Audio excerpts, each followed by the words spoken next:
Welcome to special analysis. నేను రమా మండవ. ఈ రోజు అనాలిసిస్ లో భాగంగా మనం తీసుకోబోతున్న టాపిక్ ఏంటంటే, ఈ రోజు అనాలిసిస్ కి నేను ఒక టైటిల్ పెడతాం జరిగింది. మావిగన్ పై జగన్ మాస్టర్ ప్లాన్, అమరావతి రైతులు జగన్ ట్రాప్ లో పడకండి అని చెప్పేసి నేను టైటిల్ ఇవ్వడం జరిగింది. ఆ అంశం గురించి మనం మాట్లాడే ప్రయత్నం చేద్దాం.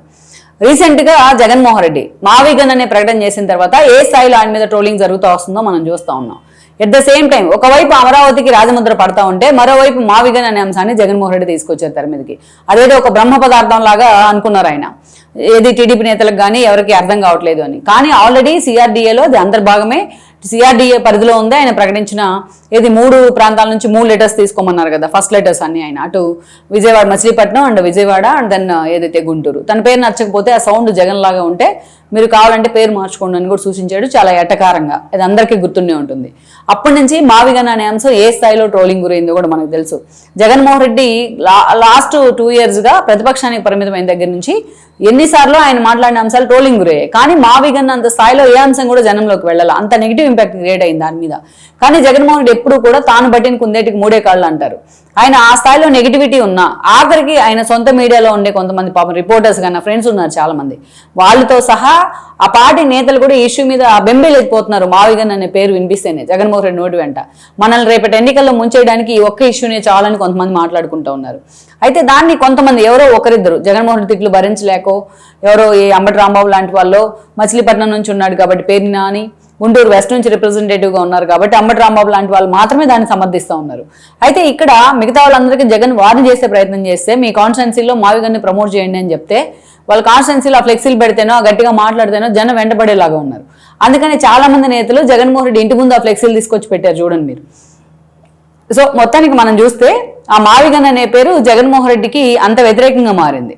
అయితే ఈరోజు ఆ మావిగన్ అనే అంశాన్ని జగన్మోహన్ రెడ్డి ఎలాగైనా సరే జనంలోకి తీసుకెళ్ళాలి, జనం అందరూ దాన్ని సమర్థిస్తూ ఉన్నారు అనే ఒక ఇల్యూజన్లో ఉన్నారు. అందుకే ఎవరు వచ్చినా తనని కలవడానికి మావిగన్ అనే అంశం మీదే మాట్లాడుతూ ఉన్నారు. అయితే ఈ క్రమంలోనే రీసెంట్గా జగన్మోహన్ రెడ్డిని కొంతమంది రైతుల పేరుతో కొంతమంది కలిసారు. రైతుల పేరుతో కాదు, వాళ్ళు రైతులే. ఇక్కడ భూసేకరణ అన్నప్పుడు ఆ రోజు ఫస్ట్ ఫేజ్లో 33,000 ఎకరాలు స్వచ్ఛందంగా రైతులు ముందుకు వచ్చి ఇవ్వడం జరిగింది. సరే, తర్వాత పరిణామాలు ఏం జరిగాయి 10 ఏళ్ల పాటు, అప్పుడు 5 ఏళ్ల పాటు ఏం జరిగింది, ఆ తర్వాత జగన్మోహన్ రెడ్డి రూపంలో ఎలాంటి విధ్వంసం జరిగింది అనేది మనం చాలాసార్లు చెప్పుకున్నాం. అయితే ఈ రైతులు ఉండవల్లి, పెనుమాక, ఇంకా 2-3 గ్రామాలు ఉన్నాయి. అక్కడ ఇంకా రెండో దఫా భూసేకరణ అని చెప్తున్నారో దాన్ని మేము వ్యతిరేకిస్తున్నాం అని చెప్పి కొంతమంది రైతులు మాట్లాడుతూ ఉంటే స్థానిక నేతలు వాళ్ళని తీసుకొచ్చి జగన్మోహన్ రెడ్డితో కూర్చోబెట్టారు. జగన్మోహన్ రెడ్డితో వాళ్ళు మాట్లాడడం జరిగింది, తమ కష్టాలు చెప్పుకునే ప్రయత్నం చేశారు. మీరు ఇదే గుర్తుపెట్టుకోండి, గతంలో ఒక 5-6 నెలల క్రితం కొంతమంది రైతులు ఏదైతే మనం సిక్కం భూముల దగ్గర నుంచి చాలా చోట్ల ఈ ఇష్యూస్ ఉన్నాయి, చాలా భూముల్లో జరీ భూములు, ఏదైతే చుక్క గుర్తులు ఉన్న భూములు, ఇవన్నిటి గురించి చాలా మంది రైతులు మాట్లాడే ప్రయత్నం చేశారు. వాటి మీద క్లారిటీ ఇచ్చిన తర్వాత మాత్రమే రెండోసారి భూసేకరణ మీద ఫోకస్ పెట్టాలని రైతులు సలహా ఇచ్చిన తర్వాత దాని ఇంటెన్స్ గమనించి చంద్రబాబు నాయుడు అప్పటికే నారాయణ సిఆర్డీఏ రూపంలో నారాయణ నుండి వాళ్ళతో కోఆర్డినేట్ చేస్తూ ఉన్నారు. నారాయణ చాలా సాఫ్ట్గా ఉంటారు, ఆయనతో కాదు అని చెప్పేసి పెమ్మసాని చంద్రశేఖర్ని వాళ్ళ కోఆర్డినేటర్గా పెట్టడం జరిగింది.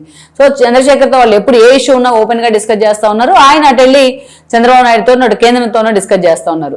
పెమ్మసాని లాంటి వాళ్ళు ఇష్యూలో సీరియస్గా ఇన్వాల్వ్ అయిన తర్వాతే ఈరోజు అమరావతి రాజధానికి రాజముద్ర పడింది, అది అందరికీ తెలిసిన విషయమే.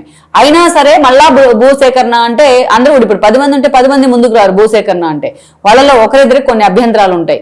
సో అలాంటి వాళ్ళని పట్టుకుంటారు జగన్మోహన్ రెడ్డి అంటే. చూడండి, జాగ్రత్తగా గమనిస్తే గతంలో 2014 సమయంలో జగన్మోహన్ రెడ్డి ముందు అమరావతికి మద్దతు ఇచ్చారు. ఆ తర్వాత దాదాపు 100కు పైగా కేసులు వేయించారు ఆర్కే లాంటి వాళ్ళతో.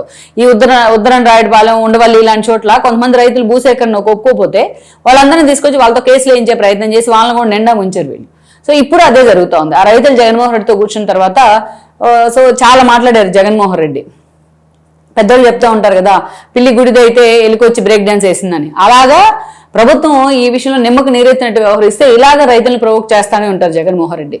ఏమన్నారంటే ఆయన ఒక మాట, ఇప్పుడు ప్రభుత్వం ఏదైతే బలవంత భూసేకరణ చేస్తే నేను వచ్చిన తర్వాత మళ్ళా రైతులకు తమ పొలాలు తమకు ఇచ్చేస్తానని చెప్తున్నాడు.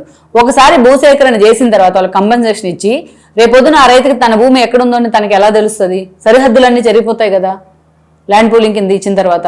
ఆ భూమి మళ్ళీ వాళ్ళకి ఇచ్చే ప్రయత్నం చేస్తానని చెప్తున్నారు. 4 భూమి ఇస్తే మిగతా 4 ఊరుకుంటారా? చూస్తా కూర్చుంటారా?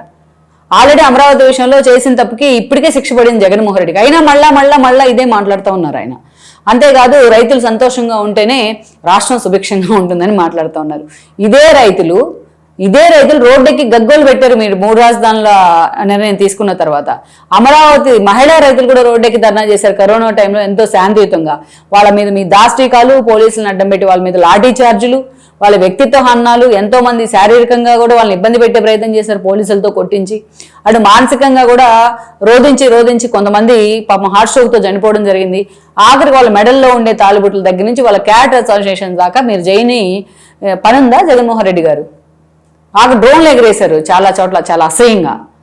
ఇప్పుడు మీరు మాట్లాడదు అంత శాంతియుతంగా వాళ్ళు 5 ఏళ్ల పాటు అంత చక్కగా ఉద్యమం చేసుకుంటూ వస్తే దాని మీద కూడా మీ దాష్టికం చూపించి రైతులు ఎక్కడ సుభిక్షంగా ఉంటే అక్కడ రాజ్యం సుభిక్షంగా ఉంటుందని చెప్తున్నాడు జగన్మోహన్ రెడ్డి. రఫ్లీషియా పూలు పెడతా ఉన్నాడు చెవుల్లో అందరికీ. ఇక్కడ జగన్మోహన్ రెడ్డి గుర్తుపెట్టుకోవాల్సింది ఏంటంటే, నేను ఎప్పుడు చెప్తా ఉంటాను ఈ మాట, ఆయన ప్రభుత్వం ఒక రాజ్యం అనుకుంటే ఆయన రాజ్యానికి రాజులాగా ఫీల్ అయ్యేవాడు. ఎప్పుడైనా గుర్తుపెట్టుకోండి, రైతు అనేవాడు ఏడుస్తూ ఉంటే నీ చుట్టూ తిరిగి ఆ కన్నీళ్లు గారుస్తూ ఉంటే ఆ రాజ్యానికి ఏ కన్నీళ్లు కూడా శోభనివ్వవు. కానీ జగన్మోహన్ రెడ్డి ఎప్పుడు కూడా ఆ రైతుల కన్నీళ్ళని ఆయన పూర్తిగా తన అధికారం కింద అనగదొక్కే ప్రయత్నం చేశారు. అందుకే జగన్మోహన్ రెడ్డి 11 సీట్లకు పరిమితం అయ్యారు. ఆఖరికి ఇంటి దగ్గర నుంచి సెక్రటరీకి వెళ్ళేది 10 నిమిషాలు. ఆ 10 నిమిషాలు కూడా పరదాలు కట్టుకుని వెళ్ళేవాళ్ళు.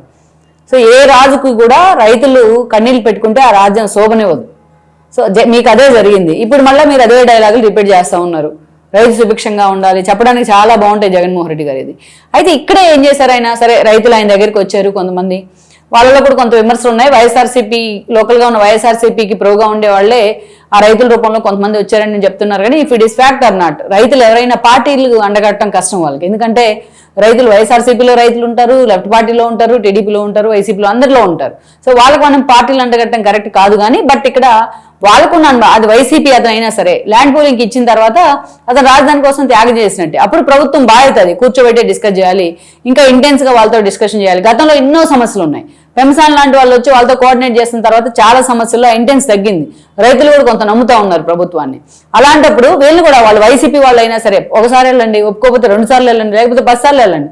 అధికారులు కూడా వెళ్ళి వాళ్ళని ఒప్పించే ప్రయత్నం చేయాలి. కానీ జగన్మోహన్ రెడ్డి దగ్గరికి వెళ్లేందుకు వాళ్ళకి మీరు అవకాశం ఇస్తే మళ్ళా వాళ్ళని ప్రొవోక్ చేసే ప్రయత్నం కదా జరుగుతోంది. మళ్ళా 2019 నాటి సీనే రిపీట్ అవుతా ఉంది ఇక్కడ. అది గుర్తుపెట్టుకోవాలి ప్రభుత్వం వైపు నుంచి. ఇక్కడ రైతులు కూడా జగన్మోహన్ రెడ్డి ఏం చేశారనేది మీరు గుర్తు తెచ్చుకోండి అనుక్షణం. వాళ్ళు ఆయన ట్రాప్లో పడే ప్రయత్నం చేయమాకండి. అంతేకాదు అగైన్ వాళ్ళతో ఏం మాట్లాడుతూ ఉన్నారు, అందుకే ఈ ల్యాండ్ పూలింగ్ ఇదంతా వేస్ట్, ఇదంతా ఓరక ప్రభుత్వం డబ్బులు దండగా, భూములు తీసుకోవడం దండగా. అందుకే నేను మావిగన్ని ప్రతిపాదించాను, మీరు కూడా మావిగన్ని సపోర్ట్ చేయండి, మీ పొలాలు ఎక్కడ పోకుండా అలాగే సుభిక్షంగా ఉంటాయని చెప్తున్నాడు ఆయన. చూడండి ఏ వైబిలిటీగా ఈ మావిగన్ అనే ఇష్యూని ఎలా తీసుకెళ్తున్నాడు అనేది నేను చెప్పాలనుకుంటా ఉన్నా. ఎవరు వచ్చినా ఆఖరికి అమరావతిలో ఆల్రెడీ కొంత భూమి ఇచ్చిన రైతుల దగ్గర కూర్చున్నా కూడా మళ్ళీ మావిగన్ అంటా ఉన్నారు ఆయన. అందుకే ఇక్కడ మావిగన్ విషయంలో జగన్మోహన్ రెడ్డి ఇంత స్కెచ్ చేశారు కాబట్టి ఇది ఎక్కడ వర్కౌట్ కాకపోతే ఇప్పుడు మళ్ళీ రైతుల్ని రెచ్చగొట్టే ప్రయత్నం జరుగుతూ ఉంది అటువైపు నుంచి. సో మా భూములు ఎందుకు లాక్కుంటారు, ఎక్కడో మచిలీపట్నం దగ్గర తీసుకోండి అనే దాకా రైతులను తీసుకొచ్చేటట్టున్నాడు ఆయన. అందుకే ఈ విషయం మీద ప్రభుత్వం చాలా సీరియస్ గా ఫోకస్ పెట్టాల్సిన సందర్భం ఉంది. భూములు ఇచ్చిన రైతుల కంటే ప్రభుత్వానికి ఏది ఎక్కువ కాదు. వాళ్ళతో కూర్చొని ఆ సమస్యలను పూర్తిగా వాళ్ళు కోఆర్డినేట్ చేసుకోవాలి. ఏమన్నా ఉన్నా కూడా వాటిని వాళ్ళ దృష్టికి తీసుకెళ్లే ప్రయత్నం అయితే చేయాలి.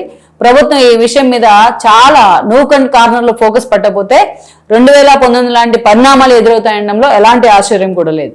ఈ వీడియో మీకు నచ్చినట్లయితే please share, like and subscribe R24 Telugu.